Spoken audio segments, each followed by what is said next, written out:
దేవుని సన్నిధానానికి వచ్చినప్పుడు కొన్ని అవసరతలు మన హృదయాల్లో ఉంటాయి, కొన్ని మనవులు మనం కలిగి ఉంటాం. కొన్నిసార్లు దేవుని సన్నిధికి కొన్ని ప్రశ్నలతో కూడా వస్తూ ఉంటాం కదండి. దేవుని దగ్గరికి మన ప్రశ్నలు కూడా తీసుకురావచ్చా అంటే తీసుకురావచ్చు. చిన్నపిల్లలు చూడండి, పెరుగుతూ ఉన్నప్పుడు అప్పుడప్పుడే మాటలు వస్తూ ఉన్నప్పుడు అన్ని వస్తువులు చూపించి అమ్మ ఇదేంటి ఇదేంటి ఇదేంటి ఇదేంటి అని అడుగుతూ ఉంటారు. మీరు అది అనుభవం బహుశా మీకు ఎక్స్పీరియన్స్ అయి ఉంటుంది. ఇది టీవీ అమ్మ అంటే మళ్ళీ అడుగుతారు ఇదేంటమ్మా, ఏదో గ్లాస్ చూపించి ఇదేంటమ్మా. సో పిల్లలు ప్రశ్నలు అడిగినప్పుడు తల్లిదండ్రులు చాలా ఆనందంగా వారికి జవాబులు చెప్తా ఉంటాం. కొన్నిసార్లు విసుగొస్తుంది, కానీ యూజువల్గా అయితే పిల్లలు మన దగ్గరకు వచ్చి ఏమన్నా అడిగితే వారి మనసులో ఉన్న ప్రశ్నలకు జవాబులు ఇవ్వాలని, వారికి ఒక క్లారిఫికేషన్ ఇవ్వాలని తల్లిదండ్రులుగా మనం ఆశపడతాం. ఇప్పుడు పరలోకపు తండ్రి దగ్గరకు వచ్చినప్పుడు ప్రశ్నలు ఏమన్నా ఉంటే ఆయన అడగచ్చా? ఖచ్చితంగా అడగచ్చు. ఈ ఉదయకాల సమయంలో బహుశా దేవుని మందిరానికి వచ్చిన మీ మనసులలో ఏమైనా ప్రశ్నలు ఉంటే ప్రశ్నలన్నిటికీ జవాబు ఇవ్వగలిగింది దేవుడే. సమస్యలన్నిటికీ పరిష్కారం ఇవ్వగలిగింది దేవుడే. ఆయన విసుక్కునేవాడు, కసురుకునేవాడు, చీదరించుకునేవాడు, తర్వాత తృణీకరించే దేవుడు కాదు. ఆయన ప్రేమ కలిగిన దేవుడు. మీకు ఏదైనా ప్రశ్నలు ఉంటే యేసయ్యని మీరు అడగచ్చు. మీ ప్రశ్నలకు వాక్యం ద్వారా దేవుడు సమాధానం ఇస్తాడు. కొన్నిసార్లు మనకున్న ప్రశ్నలకు మన హృదయంలో నుండి దేవుడు మనతో మాట్లాడుతూ ఉంటాడండి. నిజంగా దేవుని సన్నిధిలో ఎవరమన్నా మనం వెదికే వారికి ఆయన దొరికేవాడు. Seek and you shall find, ask and it shall be given to you. అడుగుడి మీకు ఇయ్యబడును, వెదకుడి మీకు దొరుకును అని సెలవిచ్చిన దేవుడు. మీ మదిలో మీ హృదయంలో ఏదైనా ప్రశ్నలు ఉంటే ప్రభుని అడగచ్చు. ఖచ్చితంగా మీ హృదయాలలో ఉన్న ఆ ప్రశ్నలకు దేవుడు జవాబులు ఇస్తాడు, సమాధానం ఇస్తాడు. మీ హృదయాన్ని ఆయన నిమ్మలపరుస్తాడు. ఈ ఉదయకాల సమయంలో యేసుక్రీస్తు ప్రభువారి యొక్క శిష్యుడైన పేతురు యేసు ప్రభును అడిగిన ఒక ప్రశ్న మనం ధ్యానం చేయబోతున్నాం. A question that Peter asked Jesus. మత్తయి సువార్త 18వ అధ్యాయము 21వ వచనం నుండి కొన్ని వచనాలు అందరం మార్చి చదువుకుందాం. Gospel of Matthew chapter 18. Let us read from verse 21. మత్తయి సువార్త 18వ అధ్యాయము 21వ వచనం నుండి కొన్ని వచనాలు మార్చి చదువుకుందాం. ఆ సమయమున పేతురు ఆయన యొద్దకు వచ్చి, ప్రభువా, నా సహోదరుడు నా ఎడల తప్పిదము చేసిన ఎడల నేను ఎన్ని మారులు అతని క్షమించవలెను? 7 మారుల మట్టుక అని అడిగెను.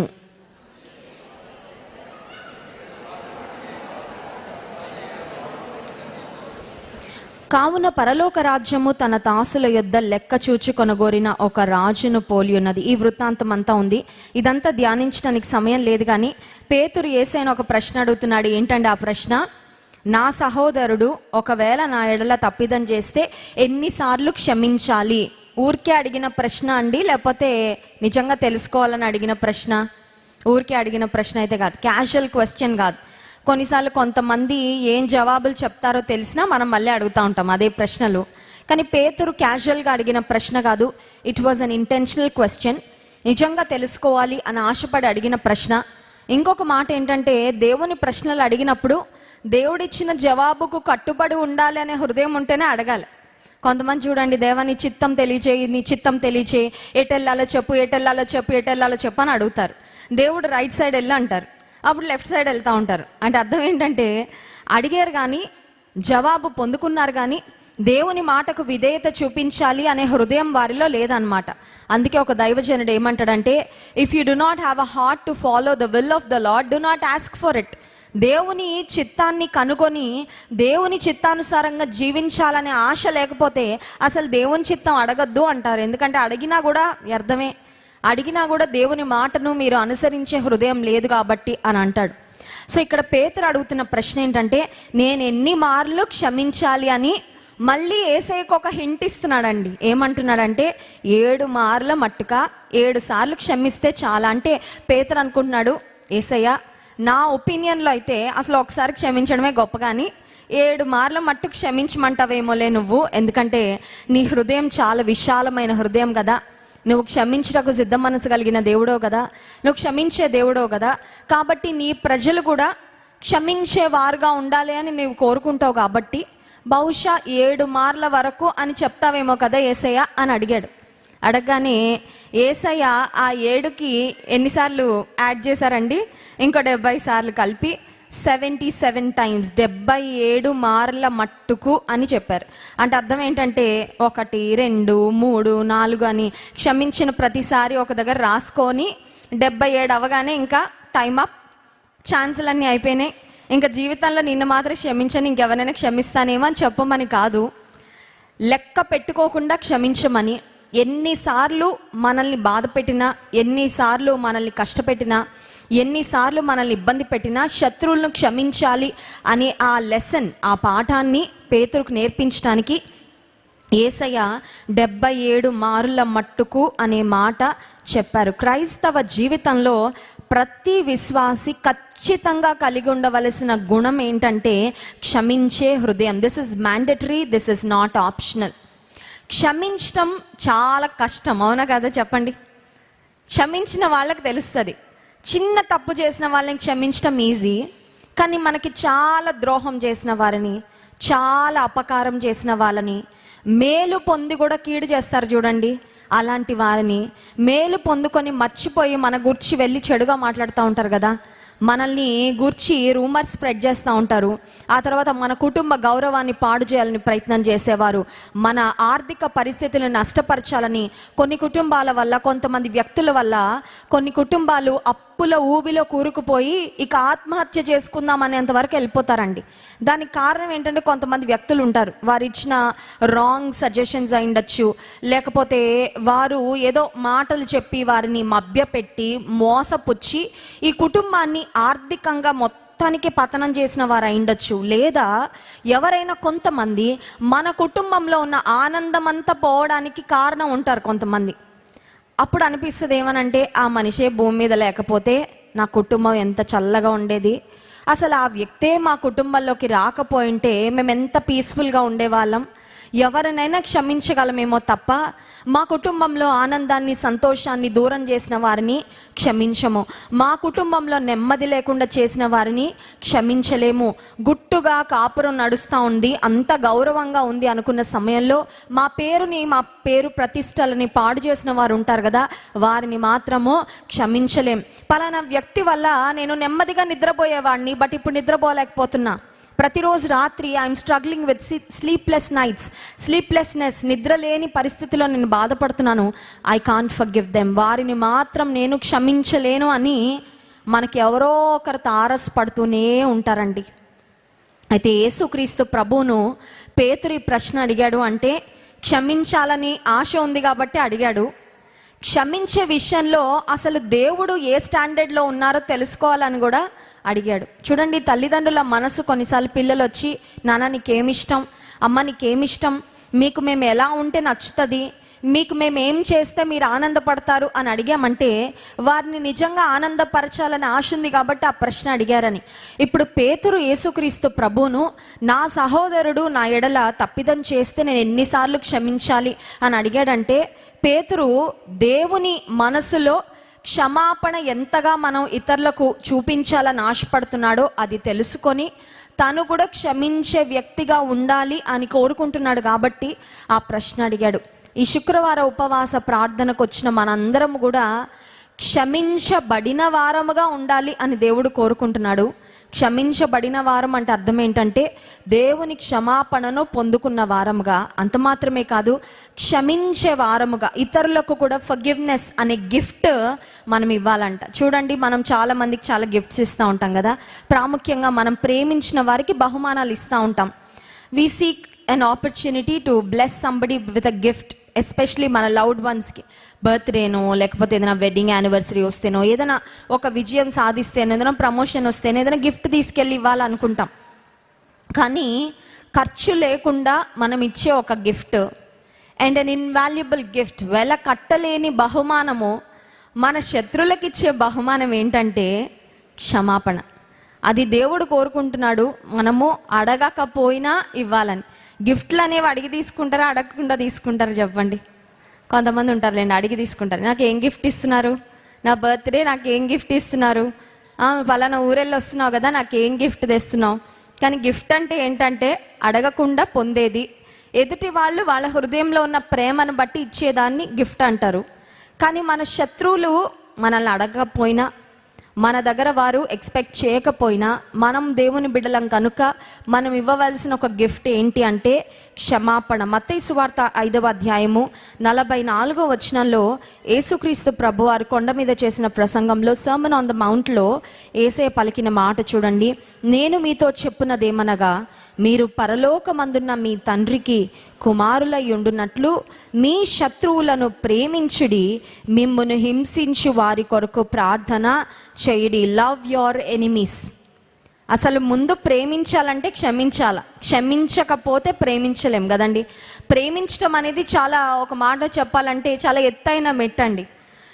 ప్రేమించడం అనే మెట్టెక్కాలంటే క్షమించడం అనే మెట్టెక్కాక అది ఎక్కచ్చు, అంతే కదండి. ఇంట్లో 3 ఫ్లోర్స్ ఉన్నాయి.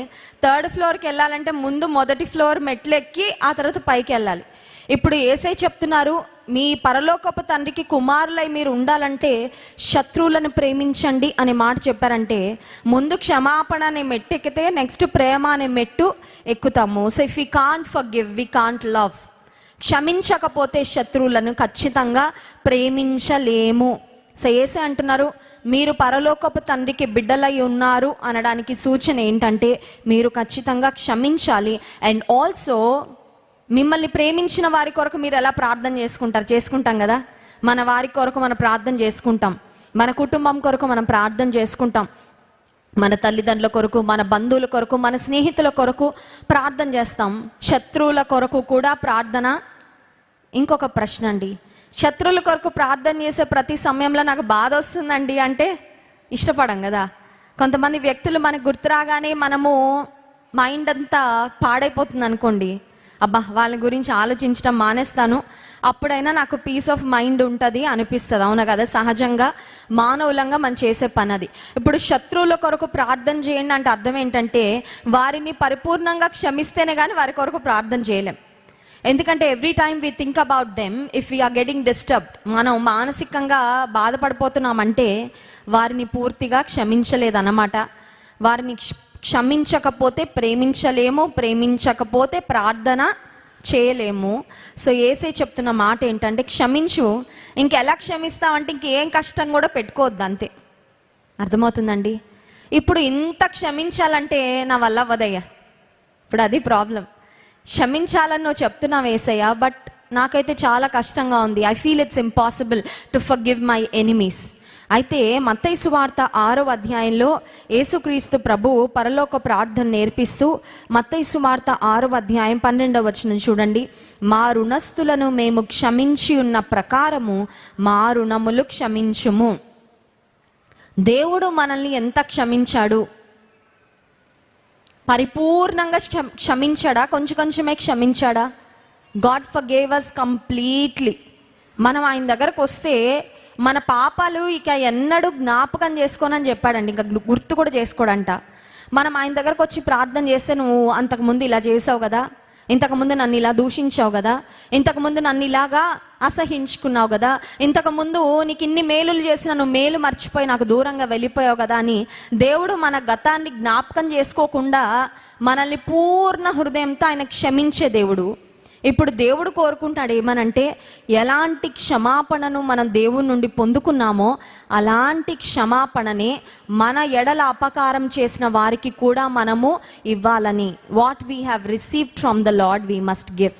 ఏ క్షమాపణను ప్రభు నుండి పొందుకున్నామో అదే క్షమాపణ మనము ఇవ్వాలని. పరలోక ప్రార్థనలో మా రుణస్థులను మేము క్షమించున్న ప్రకారము మా రుణములు క్షమించండి అర్థం ఏంటంటే, మా ఎడల తప్పు చేసిన వారిని మేము క్షమించకపోతే దేవా మమ్మల్ని కూడా క్షమించద్దు అని, అంతే కదండి. ఈ మాటని ఇంకొక విధానంలో అర్థం చేసుకోవాలంటే దాని అర్థం అదే. అంటే దేవా నేను కొంచెం క్షమిస్తే నన్ను కొంచెం క్షమించు, నేను ఎక్కువగా క్షమిస్తే నన్ను ఎక్కువగా క్షమించు.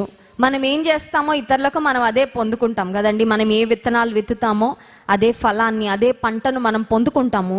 సో ఇతరులను పూర్తిగా మనం క్షమించినప్పుడు దేవుని నుండి కూడా పరిపూర్ణమైన క్షమాపణ మనం పొందుకుంటాం. అంత మాత్రమే కాదు, మత్తయి సువార్త 5వ అధ్యాయము 22వ వచనంలో కూడా ఒక మాట ఉంది చూడండి. మత్తయి సువార్త 5వ అధ్యాయం 22వ వచనం, నేను మీతో చెప్పున్నదేమనగా తన సహోదరుని మీద కోపపడు ప్రతివాడు విమర్శకు లోనగును. అసలు కోపపడితేనే తప్పంటున్నారండి దేవుడు. చూడండి, ద్వేషము అనేది ముందు కోపంతోనే స్టార్ట్ అవుతుంది చాలాసార్లు. ద్వేషము, ఒక మిస్అండర్స్టాండింగ్, ఒక పగ, ఒక క్షమించలేని పరిస్థితి అనేది ఎప్పుడు స్టార్ట్ అవుతుంది అంటే ముందు చిన్న కోపంలాగా స్టార్ట్ అవుతుంది. ఆ కోపం కోపం కోపం కోపం ఏమవుతుందంటే, స్టవ్ ఆన్ చేశాక ఒక గిన్నె పెట్టామనుకోండి, అలా ఉంచేసామనుకోండి, ఫర్ ఎగ్జాంపుల్ అది హై ఫ్లేమ్ అయినా మీడియం అయినా లో అయినా స్టవ్ మీద పెట్టి మంట వెలిగించిన తర్వాత వదిలేసాం. ఇప్పుడు అది మండి మండి మండి మండి దానిలో పాలో నీళ్ళు ఏదైనా ఉన్నాయనుకోండి, అవి బయటకు వచ్చేస్తాయి. బయటకు వచ్చేసిన తర్వాత ఇంకా లోపల ఉన్నది మాడడం స్టార్ట్ అవుతుంది. మాడిన తర్వాత కూడా ఫర్ ఎగ్జాంపుల్ ఇంట్లో యజమానులు పట్టించుకోలేదు అనుకోండి, మర్చిపోయారు, స్టవ్ మీద ఏదైనా పెట్టి మర్చిపోయిన తర్వాత అది ఏమైపోద్దంటే మాడిపోద్ది కంప్లీట్గా. ఆ వెజల్ ఏదైతే మనం కిచెన్లో వాడే వస్తువు స్టవ్ మీద పెట్టామో ఆ గిన్నె మొత్తానికి ఎర్రగా అయిపోద్ది. ఇది ఎందుకు చెప్తున్నానంటే, కొన్నిసార్లు మన హృదయాలు కూడా కోపంతో అలా ఎర్రగా నల్లగా అయిపోతాయి అన్నమాట. ఎప్పుడు తెలుసా అండి, ఆ ఫ్లేమ్ అనేది ఆపకపోతే, ఆ మంట ఆర్పలేదు అనుకోండి. ఇప్పుడు స్త్రీలు కూడా ఆలోచిస్తున్నారు, ఇంటి దగ్గర ఏమైనా స్టవ్ ఏమైనా పెట్టొచ్చానా, ఏమైనా కట్టేశానా, మర్చిపోయానా కదండి. మందిరానికి వచ్చాక అప్పవాది గుర్తు చేస్తాడు, స్టవ్ మీద పాలు పెట్టి మర్చిపోయావేమో, ఇంట్లో గ్యాస్ కట్టావో లేదో, ఏమైపోతుందో అని కంగారు పెడతాం.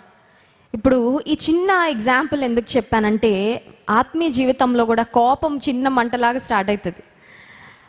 మండి అది ఎవరిని మండిస్తుంది అంటే మనలే మండిస్తుంది. అర్థమవుతుందండి. మన కోపము ఎదుటి వ్యక్తిని నాశనం చేయకముందు, ఎదుటి వ్యక్తికి నష్టాన్ని కలుగచేయకముందు మనకి నష్టాన్ని కలుగజేసి మర్చిపోతాం అది. సో కోపం, ఆ మంట ఏ గిన్నె కింద ఉంటుందో ఆ గిన్నె మాడిపోయినట్టే ఇల్లంతా వాసన వస్తుందిలేండి. ఇంటికి అంతటికి ఆ ఫీల్ అనేది వస్తుంది కదా, అబ్బా ఏదో స్మెల్ వస్తుంది అని కిటికీలు అన్నీ తెరవాలి, ఆ స్మెల్ అంతా పోవడానికి చాలా సమయం పడుతుంది. కానీ పాడయ్యేది ఆ చిన్న గిన్నె ఏది పెట్టబడింది. ఇప్పుడు కోపంతో మండి మండి మండి మండి మండి మాడి మసైపోతున్నారు ఎవరు? వాళ్ళు కాదు, మనం. అది మర్చిపోతాం చాలాసార్లు. సో ఏ భయంకరమైన పగ అయినా అది ముందు చిన్న కోపంతో స్టార్ట్ అవుతుంది. అందుకని యేసయ్య అన్నారు, శత్రువును కూడా కాదు, తన సహోదరుని మీద కోపపడువాడు కూడా విమర్శకు. అంటే కొంతమందికి కోపపడము ఇట్స్ అ హ్యాబిట్. రోజు ఇంకా కోపపడకుండా ఉండరు. వాళ్ళు ప్రశాంతంగా ఉన్నారంటే వర్షం పడాలి ఆ రోజు, అలాంటి పరిస్థితి కదండి. అమ్మో ఇవాళ మా డాడీ ఇంత ప్రశాంతంగా ఉన్నారేంటని అందరూ ఆశ్చర్యపోతూ ఉంటారు. కొన్ని ఇళ్లల్లో, కొన్ని కుటుంబాల్లో అమ్మో మా మమ్మీ ఇవాళ నవ్వుతుంది, బాబోయ్ ఇలా నవ్వి ఎన్ని రోజులైందో అనుకుంటారు. అంటే వాళ్ళకి కోపపడడం అనేది ఒక అలవాటు అనమాట. It is a habit. ఇప్పుడు యేసయ్య అంటున్నారు, కోపపడే ప్రతివాడు విమర్శకు లోనవుతాడు. అండ్ కోపంలో చాలా మాటలు వస్తూ ఉంటాయి కదండి. కోపంలో చాలా ఫాస్ట్గా వస్తాయి, అసలు వెతుక్కోక్కర్లేకుండా వస్తాయి మాటలు. 22వ వచనం మత్తయి సువార్త 5వ అధ్యాయంలో, తన సహోదరుని చూచి వ్యర్థుడా అని చెప్పువాడు మహాసభకు లోనగును, ద్రోహి అని చెప్పువాడు నరకాగ్నికి లోనగును. ఈ వొకాబులరీకి ఇంకా చాలా వర్డ్స్ ఉంటాయి కదా, చాలా మందికి ఇక్కడ కొన్ని మాటలే ఉన్నాయి బైబిల్ గ్రంథంలో కానీ, but we add so many words. కోపం వచ్చినప్పుడు ఆ మంట అనేది పెరుగుతూ ఉంటే బగ మండుతా ఎన్ని మాటలు వస్తాయో, ఎంత ద్వేషం వెళ్ళగక్కుతూ ఉంటామో, ఎంత పగ ఆ నోటి ద్వారా మాటల ద్వారా బయటకి వస్తూ ఉంటుందో. ఈ రోజుల్లో కోపం వలన 2 కార్యాలు జరుగుతూ ఉన్నాయండి, 2 ద్రోహ కార్యాలు. ఒకటి నరహత్య, రెండోది ఆత్మహత్య. అవునా కదా? కోపం వలన సూసైడ్ చేసుకుంటున్న వాళ్ళు ఉన్నారు. కోపం వచ్చేస్తుంది, తట్టుకోలేకపోతున్నారు, ఏదో ఒకటి చేసేసుకోవాలి. ఆఖరికి వారి చంపుకుంటారు, కానీ వారు అనుకుంటున్నారు ఎవరి మీదో రివెంజ్ తీర్చుకుంటున్నామని. సో కోపం వలన ఆత్మహత్యలు చేసుకుంటున్నారు, కోపం వలన నరహత్యలు చేసి చాలామంది ఇతరుల యొక్క ప్రాణాలు తీసేస్తూ ఉన్నారు. కోపమే పాపం. చెప్పండి, కోపమే. ఏదో పెద్ద పాపాలు అక్కర్లేదండి, కోపమే పాపము. అందుకే యేసయ్య అన్నారు 23వ వచనంలో, కావున నీవు బలిపీఠము యొద్ద అర్పణ అర్పించుచుండగా నీ మీద నీ సహోదరునికి విరోధం ఏమైనా కలదని అక్కడ నీకు జ్ఞాపకం వచ్చిన ఎడల అక్కడ బలిపీఠం ఎదుటని నీ అర్పణం విడిచిపెట్టి మొదట వెళ్ళి నీ సహోదరునితో సమాధానపడుము, అటు తర్వాత వచ్చి నీ అర్పణము అర్పించుము. దేవునికి అర్పణ అర్పించే ముందు కూడా ఎవరి మీదైనా నాకు ఏదైనా కోపము కష్టము ఉందా అని ఆలోచించుకోవాలంట. అర్పణ ఎలా అర్పించేస్తామండి? టక్కున తీసి టక్కున వేసేస్తాం కదా, టక్కున తీసి టక్కున. దేవునికి అర్పణ అర్పించేటప్పుడు చాలాసార్లు అన్ఇంటెన్షనల్గా అయిపోతూ ఉంటుంది. ఇచ్చేసానండి, అయిపోయిందండి, చేసేసానండి. కానీ అర్పణ అర్పించేటప్పుడు కూడా సహోదరుని మీద విరోధం ఏమైనా ఉంటే ముందు అది క్లియర్ చేసుకొని అప్పుడు వచ్చి దేవుని సన్నిధిలో అర్పణము అర్పించాలంట. ఒక్క మాట చెప్పి నేను ముగిస్తాను, ఆ సమయం అయిపోతుంది. క్షమించడం అనేది this is not a one time thing. Forgiveness is not a one time thing. చాలా కష్టమైనా కూడా అండి, ఒక ఆయన ఉన్నాడండి, ఒక ఆమె ఉందండి, నాకు చాలా కీడు కలుగజేసిందండి, క్షమించేశానండి, ఇంకా అయిపోయిందండి, చేతులు కడిగేసుకుంటానండి, ఇంకా క్షమాపణకి నాకు ఏ సంబంధం లేదండి అనుకోవడానికి వీల్లేదు. ఎందుకంటే the same person may wrong you again and again. అదే వ్యక్తి మళ్ళీ మనల్ని బాధ పెట్టచ్చు కదండి, సహజం. ఇంకోటి, ఒకరు నిన్ను బాధ పెట్టి నువ్వు వారిని క్షమించినంత మాత్రాన అదే పరిస్థితి ఇంకొక వ్యక్తితో నీకు రాదని కూడా లేదు. So forgiveness is not a one time thing, but it is actually a lifetime thing. It is an ongoing thing. Forgiveness is an ongoing thing. క్షమించటం, క్షమిస్తూనే, దేవుడు క్షమిస్తూనే ఉన్నాడు మనల్ని కదండి. ఎంత క్షమిస్తున్నాడు దేవుడు, ఎంత సహించుకుంటున్నాడు, ఎంత ఓర్చుకుంటున్నాడు, ఎంత భరిస్తున్నాడు. We are experiencing God's forgiveness every day. దేవుని నుండి క్షమాపణ పొందుకుంటున్న మనం కూడా ఇతరులను క్షమిస్తూనే, ఇంకా నేను ఇంతకంటే క్షమించలేను, ఇక అయిపోయింది, ఛాన్సులు ఇచ్చాను అయిపోయింది, లేకపోతే ఇంకా వీళ్ళని గురించి మాత్రం నా మనసులో ఎప్పుడు ఉండిపోతారు. కొన్ని కుటుంబాల్లో అంట తండ్రి చనిపోయేటప్పుడు కొడుకుకి చెప్తాడంట, నువ్వు ఎవరితో అన్నా మాట్లాడగా నా పక్కింటి వాళ్ళతో మాత్రం మాట్లాడకు, వాళ్ళు మనకి తరతరాలకి శత్రువులే. ఏంటండి తరతరాలకి? కొంతమంది భార్యలకి భర్తలే బద్ధ శత్రువులు, కొంతమంది భర్తలకి భార్యలే బద్ధ శత్రువులు కదండి. సొంత వారే కొన్నిసార్లు శత్రువుల్లాగా చూస్తూ ఉంటారు. కారణం ఏంటంటే క్షమించలేక. And one important thing is, గతంలో నువ్వు బ్రతుకుతున్నావంటే నువ్వు క్షమించలేవు. నువ్వు గతంలో జరిగిన పట్టుకొని నువ్వు అక్కడే బ్రతుకుతున్నావంటే నువ్వు క్షమించలేవు. వెనుక ఉన్నవి మరచి ముందున్న వాటి కొరకు వేగిరపడమని దేవుని వాక్యం సెలవిస్తుంది. హల్లెలూయా. సో వెనకున్న మరవడం అంటే ఏంటి? ఇప్పుడు గాయాలు అవుతాయండి మనకి. చిన్నపిల్లలుగా ఉన్నప్పుడు సైకిల్ దొక్కేటప్పుడు ఆడుకునేటప్పుడు పడిపోతాం, గాయాలు అవుతాయి. అయినంతసేపు బ్లడ్ వచ్చినంతసేపు చూసుకుంటాం, అయిపోయాక అది గాయం మానిపోతుంది, ఏదో చిన్న మచ్చ మిగిలిపోతుంది. దాని లైఫ్ అంతా చూసుకుంటూ ఉంటామా? చెప్పుకుంటూ ఉంటాము లైఫ్ అంతా. కనబడిన వాళ్ళందరికీ నాకు ఇలా అయిందండి, ఇలా అయిందండి, అప్పుడు పడ్డానండి, ఇలా ఏడ్చానండి, అప్పుడు ఇలా కుట్లు పడ్డాయండి. We don't talk about it over and over again. అయిపోయింది, వదిలేస్తాం అంతే. కానీ మనుషులతో మనకున్న సంబంధ బాంధవ్యాల్లో మాత్రం ఇతరులు మనకు చేసిన అపకారం మళ్ళీ మళ్ళీ మళ్ళీ మళ్ళీ జ్ఞాపకం చేసుకుంటూ, మళ్ళీ మళ్ళీ ఆ మంట పెట్టుకుంటూ, మాడిపోతూ, ఇంకా వాళ్ళతో ఎవరైనా మంచిగా ఉన్నా కూడా వాళ్ళలో కూడా ఆ విషయాన్ని నూరిపోస్తూ, వాళ్ళండి అలాంటి వాళ్ళండి, వీళ్ళంటే ఇలాంటి వాళ్ళండి, మీరు కూడా మాట్లాడొద్దండి, మీరు కూడా ఉండొద్దండి, మీరు కూడా వెళ్ళొద్దండి అని ఒకలాంటి హేట్రెడ్ని స్ప్రెడ్ చేస్తూ, ద్వేషాన్ని స్ప్రెడ్ చేస్తూ, నీకు నెమ్మది లేకుండా, నీతో ఉన్నవారికి నెమ్మది లేకుండా, దేవుని యొక్క క్షమాపణ చూపించకుండా నువ్వు జీవిస్తున్నావు అంటే this is not the life that God intended for us. అసలు దేవుడు మన కొరకు నిర్దేశించిన జీవితం అది కాదండి. దేవుడు మన కొరకు నిర్దేశించిన జీవితం ఏంటంటే క్షమించి, విడిచిపెట్టి, ప్రేమించి, వారి కొరకు ప్రార్థన చేసి సాగిపోవడం అంతే.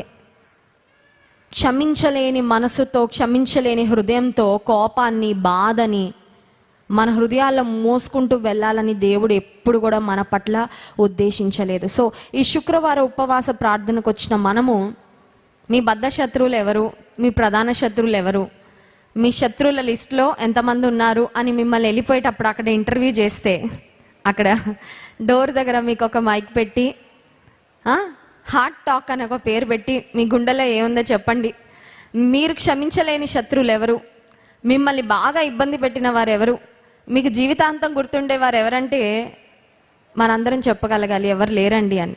హల్లెలూయా. అది అండి దేవుడు కోరుకుంటుంది. శుక్రవారం ఉపవాస ప్రార్థనకు వచ్చిన మనము ప్రభు యొక్క క్షమాపణ అనుదినము పొందుకుంటున్నాం. ప్రభు యొక్క మంచితనాన్ని అనుదినం రుచి చూస్తున్నాం.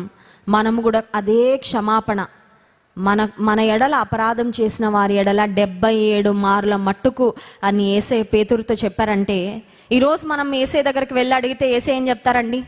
ఏమైనా తగ్గిస్తారనుకుంటున్నారా? పేతురు 7 మార్ల మట్టుకు అన్నాడు, 7 మార్లు క్షమించండి అని ప్రభు చెప్తారు అనుకుంటున్నారా? I don't think. దేవుడు నిన్న నేడు నిరంతరము ఏకరీతిగానే ఉన్నాడు. ఆయన మనసులో, ఆయన ఆలోచనలో, ఆయన యొక్క దృక్పథాలలో మార్పు లేదు. సో ఈరోజు మనం వెళ్ళి యేసయ్యని అదే ప్రశ్న అడిగినా he will tell the same thing. 77 మార్ల మట్టుకు క్షమించండి అంటే లెక్క పెట్టుకోకుండా క్షమిస్తూనే ఉండండి అని ప్రభు చెప్తాడు. మన శత్రువులను క్షమించి వారిని ప్రేమించి వారి కొరకు ప్రార్థన చేసే ఆ కృప దేవుడు మనకు అనుగ్రహించునుగాక.